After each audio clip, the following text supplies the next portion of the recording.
سوال نمبر 22، کیا بچوں پر روزہ فرض ہے؟ کیوں؟ اس لیے کہہ رہا ہوں کہ بہت سارے لوگوں کو تو یہ معلوم ہے، لیکن بہت سارے لوگ بچوں کو مار پیٹ کے زبردستی روزہ رکھاتے ہیں اور خود پان کھاتے ہیں. تو ایسے لوگوں کو شرم کرنا چاہیے کہ ایسا نہیں ہونا چاہیے. بچوں کو روزہ فرض نہیں ہے لیکن بڑوں پر فرض ہے. بعض لوگ بچوں کو ہار وار پہنا کے لاتے ہیں اور لوگ بچے کو چھوڑتے ہیں مسجد میں، میرا بچہ افطار کے لیے، اور یہ جا رہا ہے، کوئی بتا ارے آپ بھی بیٹھو نا، میرا روزہ نہیں ہے. تو آپ کا اس نے رکھا کیا؟ آپ کیوں نہیں رکھی؟ بولے بہت کام رہتا، ہم کیا فالتو بیٹھتے ہیں دن بھر؟ ہم بھی تو کام والے ہیں. ساری دنیا بھر لوگ کام بے کام ہیں، آپ کو کام ہے، دوسروں کو کام نہیں رہتا. تو عجیب، یہ ایسے ایسے عذر ہیں. کسی کو شوگر ہے، کسی کو کچھ اور مسئلہ ہے، بیمار ہے، آپریشن ہو گیا وغیرہ وغیرہ، سمجھ میں آنے کی چیز ہے. لیکن کام رہتا مجھ کو بہت اچھی بات ہے. آپ سیزن میں جب ہوتے ہو تب بھوکا رہنا پسند کر لیتے، بزنس میں، میٹنگ میں، اس میں اس میں بھوکا رہ لیتا آدمی. اللہ کے لیے نہیں رہ سکتا، رہنا چاہیے، روزہ چھوڑنا نہیں چاہیے. تو بچوں پر روزہ فرض نہیں ہے. اللہ کے نبی صلی اللہ علیہ وسلم فرماتے ہیں رفع القلم عن ثلاثہ، 3 لوگوں سے قلم اٹھا لیا گیا ہے. عن المجنون المغلوب على عقله حتى يبرأ، وہ آدمی جو مجنون ہے، پاگل ہے، جس کی عقل پر پردہ پڑا ہوا ہے، یعنی جو اپنے ہوش میں نہیں ہے، پاگل آدمی ہے. یہاں شادی شدہ کی بات نہیں ہو رہی ہے.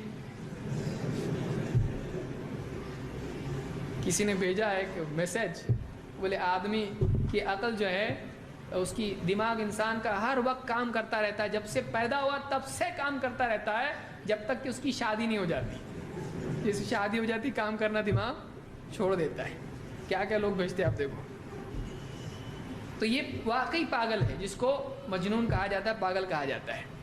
تو اس پر سے قلم اٹھا لیا گیا، یعنی گناہ کا قلم اٹھا لیا گیا ہے، تکلیف کا قلم اٹھا لیا گیا. تکلیف یعنی شریعت کا مکلف ہونا. وَعَنِ النَّائِمِ حَتَّى يَسْتَيْقِظَ، اور سوئے ہوئے آدمی سے قلم اٹھا لیا گیا ہے جب تک کہ وہ جاگتا نہیں. وَعَنِ الصَّبِيِّ حَتَّى يَحْتَلِمَ، اور بچے سے قلم اٹھا لیا گیا ہے جب تک کہ وہ اس کو احتلام ہونے تک، یعنی بالغ ہونے تک اس پر شریعت نہیں ہے، بالغ ہونے تک شریعت نہیں ہے. تو امام احمد، ابو داؤد اور حاکم نے اس کو روایت کیا، اور یہ صحیح روایت ہے. اس سے معلوم ہوتا ہے بچوں پر شریعت نہیں ہے، بچوں پر روزہ فرض نہیں ہے. لیکن کوئی بچوں کو رکھانا چاہے تو رکھا سکتا ہے کہ نہیں. آپ نے دیکھا صحابہ عاشورے کے روزے کا جب حکم دیا اللہ کے نبی صلی اللہ علیہ وسلم نے، تو صحابہ نے اپنے بچوں کو بھی روزہ رکھایا. اور ان کو ترغیب دینا چاہیے. اگر بچہ روئے، آپ اس کا دل بہلا کے اس کا روزہ مکمل کرنے کی کوشش کریں، مار پیٹ سے نہیں، مار پیٹ سے نہیں. اگر بہت ہی ستا رہا بچہ، وہ اگر کھا لے، نہ آپ پہ گناہ ہے نہ اس پہ گناہ ہے، اس پہ تو ہے ہی نہیں اور آپ پہ نہیں، آپ زبردستی مار پیٹ کے اس کو روزہ رکھواتے ہیں، یہ آپ کے لیے صحیح نہیں ہے. اگر بہت ضد کرے، توڑ دے روزہ، کوئی مسئلہ نہیں، کوئی مسئلہ نہیں ہے، اس پہ روزہ ہے ہی نہیں. ایسا نہیں کہ نہیں رکھنا تھا تو نہیں، اب رکھا تو توڑ نہیں سکتا، ایسا نہیں رہتا. وہ توڑ سکتا ہے، اس کا روزہ ہے ہی نہیں، اس کو ثواب ملے گا. اگر وہ چاہے تو رکھ سکتا ہے، چاہے تو توڑ سکتا ہے.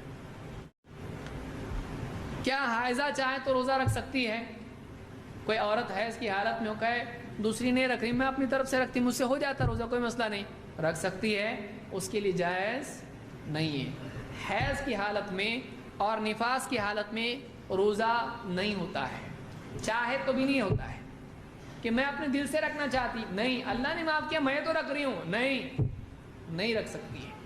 جیسا ایک آدمی بغیر غسل کی نماز نہیں پڑھ سکتا ہے، ویسے ایک عورت حیض کی حالت میں روزہ نہیں رکھ سکتی. اور وہ بھی نہیں جس کو بچہ ہونے کی وجہ سے خون آتا ہے، جس کو نفاس کہتے ہیں، تو وہ بھی عورت روزہ نہیں رکھ سکتی. اس کے لیے جائز نہیں، رکھی تو گناہگار ہوگی، رکھی تو گناہگار ہوگی. اسی طرح سے اگر عورت کو روزے کی حالت میں ہے اور مثلا ظہر کے وقت میں، عصر کے بعد افطار سے 5 منٹ پہلے اگر اس کو حیض آ جاتا ہے، اس کا روزہ ٹوٹ گیا، اس کو اس کی قضا کرنی پڑے گی. کیوں؟ روزہ مکمل نہیں ہوا. 5 منٹ پہلے کھا لیا تو روزہ ہوگا اس کا؟ نہیں ہوگا اس کا. غروب سے پہلے اگر کھا لیتا ہے روزہ نہیں ہوگا. اسی طرح سے عورت کو حیض آ جائے، اگر دن بھر ٹھیک تھی، 5 منٹ پہلے اگر اس کو حیض آ جاتا ہے تو اس کا روزہ کیا ہو گیا؟ ٹوٹ گیا. وہ بولی سکتی اتنا دن بھر میں 3 روزے سے 5 منٹ سے کیا ہوتا؟ 5 منٹ سے بہت کچھ ہوتا ہے. 5 منٹ سے اگر پہلے روزہ اس کا حیض آ گیا، اس کا روزہ ٹوٹ گیا، اس کو چاہیے کہ اس کی قضا کرے. اس کی نیت کا، اس کے مجاہدے کا ثواب ملے گا کہ نہیں ملے گا؟ ملے گا، ڈرنے کی کوئی بات نہیں. لیکن پھر روزہ رکھنا پڑے گا، اور ایک موقع اللہ کی طرف سے ہے. اللہ کے نبی صلی اللہ علیہ وسلم نے فرمایا الیس اذا حاضت لم تصلی ولم تصم فذلک نقصان دینہا. حائضہ عورت کے بارے میں آپ نے فرمایا، عورت کے بارے میں فرمایا کیا ایسا نہیں ہے کہ عورت کو جب حیض آتا ہے تو نہ وہ نماز پڑھ سکتی ہے نہ روزہ رکھ سکتی ہے؟